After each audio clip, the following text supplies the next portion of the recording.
Welcome to Within the Frame, where we bring the most pressing issues across the globe into focus. I'm Kim Mok-yeon.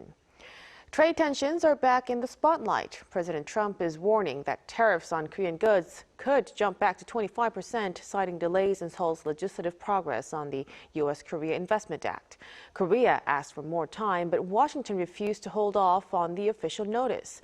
At the same time, U.S. jobs data came in much stronger than expected. Hiring surged, unemployment fell to 4.3%, and markets are quickly adjusting their bets on when the Fed might cut rates. For Korea, this means higher pressure from both policy risk and financial volatility, just as lawmakers race the clock and foreign investors watch closely. For a deeper discussion on the current situation, we connect to Kim Yong-jin, professor at Seoul Business School. A big welcome, Professor Kim. Good evening. Pleasure to be here. And also joining us is Hwa-kyun Kim, professor of banking and finance at Texas A&M University's Mays Business School. Good to see you, Professor. Thank you for the invite. So let's start with the source of the tension, Professor Hwa-kyun. President Trump has warned that tariffs on Korean goods could rise again back to 25%, pointing at delays in the legislative progress in Seoul. Beyond the public messaging, what strategic objectives do you think are driving this pressure from Washington? The first one is probably a very direct one, in that by wanting to move tariffs from, say, 15% back up to 25% on autos, lumbers, pharmaceutical, and other reciprocal items, I think Washington is trying to reestablish a sense of urgency in Seoul's political system and trying to make more like a Korea's legislative delays into a U.S. one. So it's kind of a saying like, if your parliament cannot move fast, and your exporters will pay. So that kind of very direct message. And then another one is probably the more like the domestic one. Then administration has been repeatedly framing these measures in terms of this bilateral trade deficit and national security, and wants to accelerate the Korean capital spending and production on U.S. soil as part of broader reshoring and the friendshoring strategy. So I think this type of warning is tied to more like a special investment deal that Korea promised, I think, already of about $350 billion or something, and then try to deliver this U.S. bond investment as soon as possible so that you can keep the preferential access. And then obviously this one has more like the signaling message to other countries, and as we saw also with the Japan, they're receiving the same type of the warning, and probably the next in line is going to be Europe. So I think the U.S. is using the Korea as like a starting point to signal other countries to press the implementing the deals that they have made. So overall, I think these are the strategic motives that they have. Right. The 25% figure definitely adds a lot of urgency, both politically and economically. And of course, South Korea's parliament seemed to have got the message.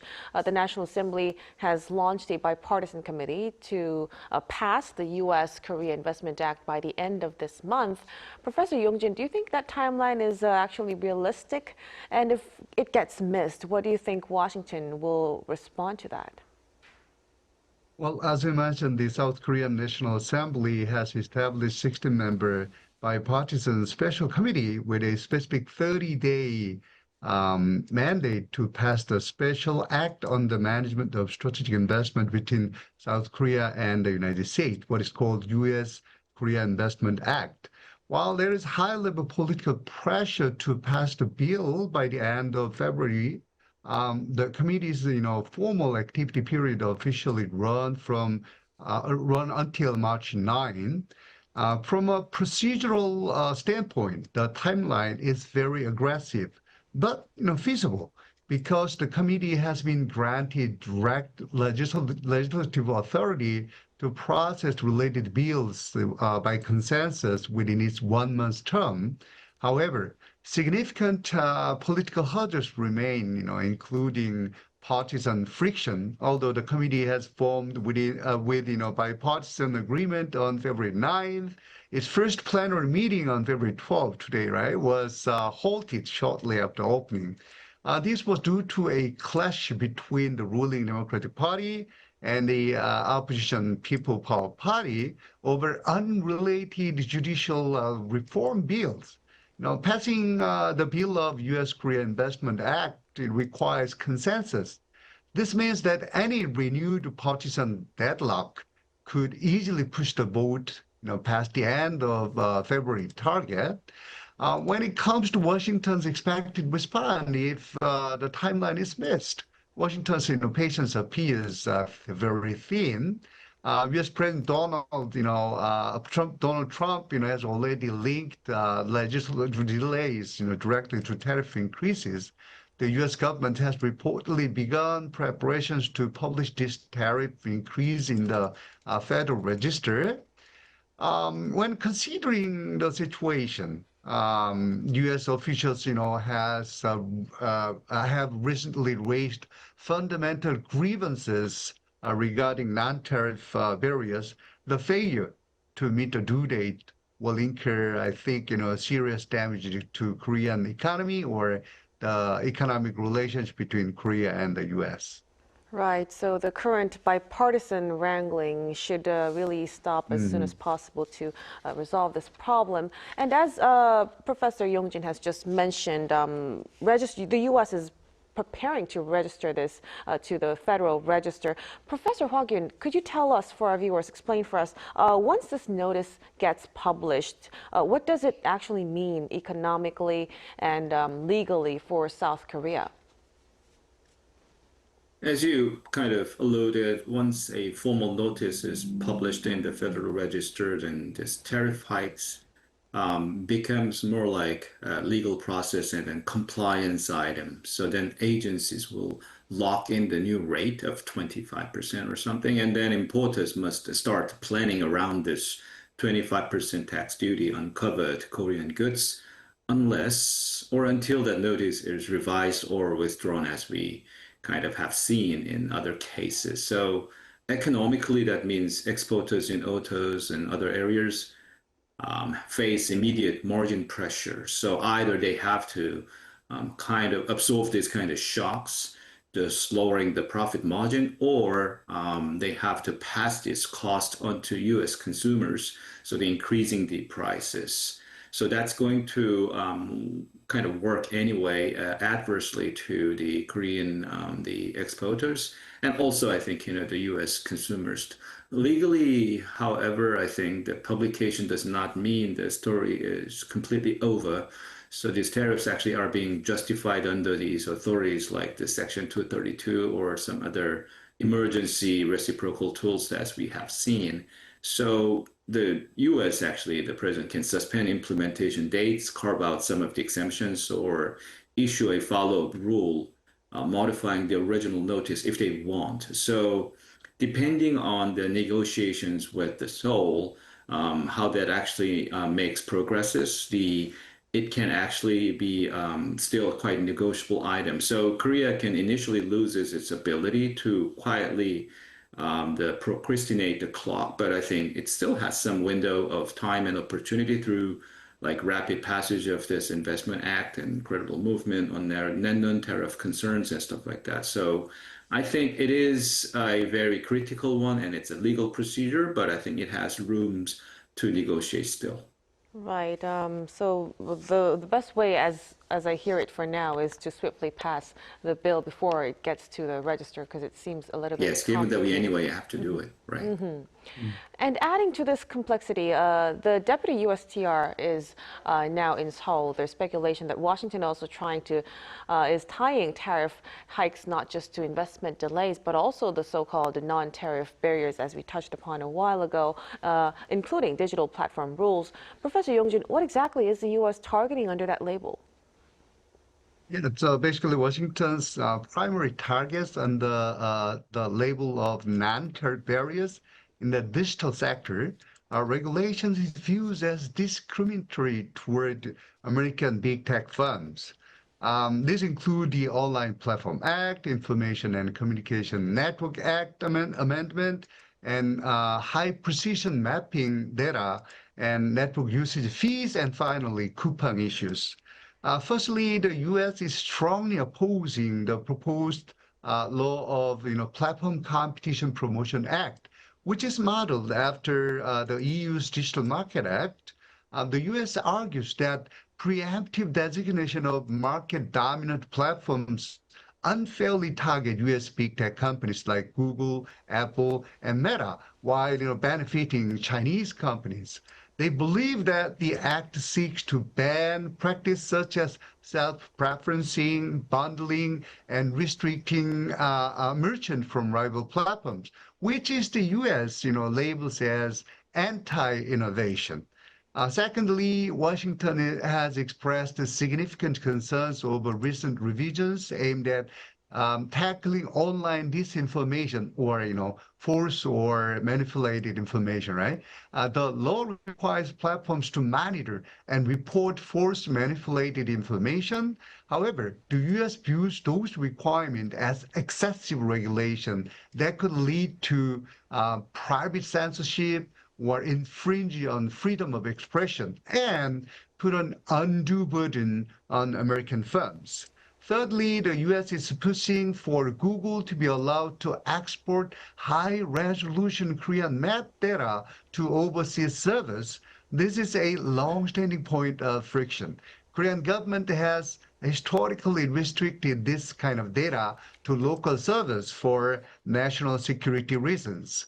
Now, finally, fourthly, the U.S. continues to oppose proposed rules that could require content providers like Netflix and YouTube to pay fees to Korean internet service providers for network usage. Washington defines these fees as a discriminatory non-tariff barrier. Finally, the U.S. House Judiciary Committee and the USTR have specifically highlighted the aggressive targeting of Coupang by Korean regulators following a data breach, right? And then U.S. officials, have warned that such harsh discrimination violated the non-discrimination commitment made in November 2025 joint fact sheet because Coupang is 100% owned by a U.S.-listed parent. Right. So it seems to be expanding deeper into regulatory friction as well. Now we wonder the question, how are markets actually reacting to this latest tariff pressure? And looking at Korean and global asset classes, where do you see the greatest sensitivity, Professor Hwa-kyun? So, like I mentioned, markets have treated Trump's tariff threat as a real deal, but at the same time, also somewhat negotiable risk. In that sense, I think the markets have been more resilient, especially in case of Korean market. I saw the KOSPI actually increased like almost by more than 3% today or something. So clearly, the market has been pretty resilient, but clearly there could be some worries and wobbles on like some of the asset classes that focus on the sectors that the Korea is strong. And also I think nowadays the Korean stock market itself is like a center of attention even to the foreign investors. So on a personal note, some of my friends actually start asking about like a Korean stock market, and they actually buy the Korean ETFs and things like that on ADRs. So clearly that kind of things can be somewhat, sensitive to it if the deal is going to be at the real risk. And as of now, I think the investors still seem to pricing a meaningful probability that the diplomacy and the legislation will at least soften the blow to some extent. And other than those areas that are they're driven by this, the exports, other areas seem to do perfectly fine, semiconductors and others. So I think that part is less sensitive, obviously. And then, of course, the corporate bonds and debt of these firms that are more sensitive to these type of the political risk and uncertainty will actually have issues of financing and refinancing. On flip side, of course, if this is the case, then maybe investors who have made some money actually want to put their money onto a more safe kind of haven. Then in that case, by contrast, I think some of the government bonds and the US dollar or some of the relatively safe assets can be demanded more heavily. So I think in that case, it's a different types of sensitivity, but I think there could be some migration of the investors to the more safer areas. Let's also spend some time to touch upon U.S. fundamentals, Professor Hwa-kyun. January's job report showed hiring accelerating well beyond expectations, while unemployment fell to 4.3%. Do you think this suggests that labor market is proving to be more resilient than what's feared? Yeah, I think so. So initially, people were really worried, and then experts actually also worried a lot. And then together with this AI, somewhat like a worry about the AI encroaching the labor market was added, and therefore there was some big push back to the stock market and also some other, the areas. But I think, as you mentioned, the job gains actually have been the much better. And unemployment also like a tick down a bit, so from the 4.4 to 4.3. So I think initial worry, I think, was largely resolved. But then I think when you look at like the sectoral strength, the strong hiring, I think, was happening in healthcare and social assistant and some of the construction part. And also, there was some wage growth, but then all other sectors, actually, we have seen some signs that cooling still, so beneath the headline numbers. So I think that was a little bit of like some still concerns and consensus. I wouldn't say consensus, but I think some of like the opinions converging is that still the labor market is cooling down a bit. So it's much better than expected. Therefore, we don't have to worry too much about it. But I think there's no like diversity of opinions about like this the cooling down labor market. So with this still firm labor market and wages rising faster than expected, markets are now dialing back expectations for early rate cuts. Professor Yong-jin, how does this data reshape the Fed's outlook, particularly on the timing of the first cut? Well, before we determine the direction or expect the direction of FRB Fed, we need to look at like consumer price index a little bit more. Consumer official consumer price index data for January was delayed and is scheduled to release on Friday. Right? So we may see preliminary indicators and forecast. These indicators and forecasts suggest a mixed result. Analysts expect the year-over-year inflation rate to drop to 2.5 percent, down from 2.7 in December. Core CPI, excluding food and energy, is also projected to rise 2.5% annually, which would be its lowest level since 2021. The numerator CPI, which tracks everyday household and purchases, showed a 0.23% decline in January. This is the first monthly drop in nearly a year. Which is suggesting some cooling in essential good prices. So basically, the unexpectedly good job market, but there's some weakened point of cooling part, and also softening CPI. But still, the Fed will keep its current approach of wait and see, which signaling an extended pause in interest rate cut. While softening inflation provide room for eventual easing, the surprisingly resilient January labor market. I'm not sure what Hwa-kyun would say, but superficially look outside, it's very strong. This labor market has reduced urgency for a near-term cut.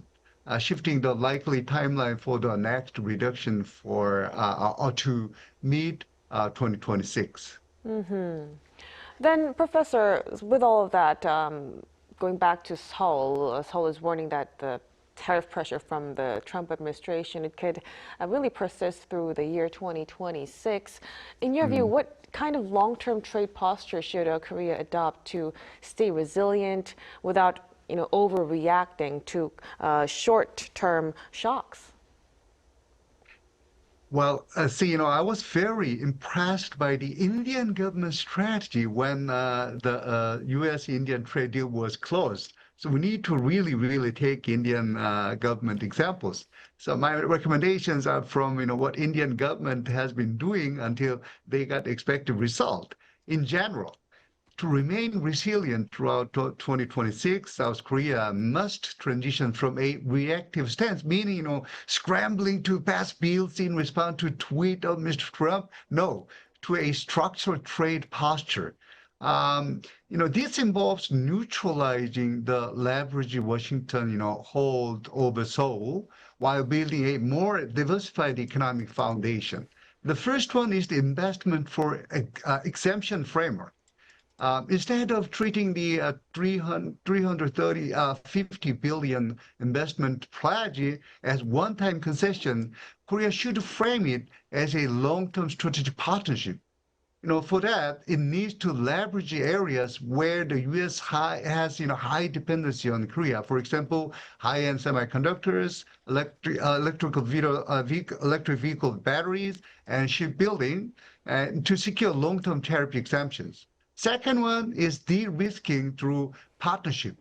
Partnership diversification. South Korea need to reduce its vulnerability to U.S. policy shift by expanding its footprint elsewhere, and need to accelerate the shift of manufacturing hub to ASEAN and India to create a secondary export engine that is less sensitive to Korean won US dollar volatility and US trade wars.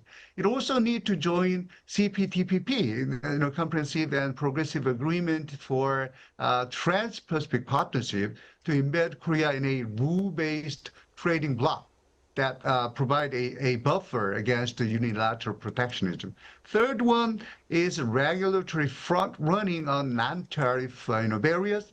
Washington has signaled, that digital platform rules and data localization are the next frontiers of friction.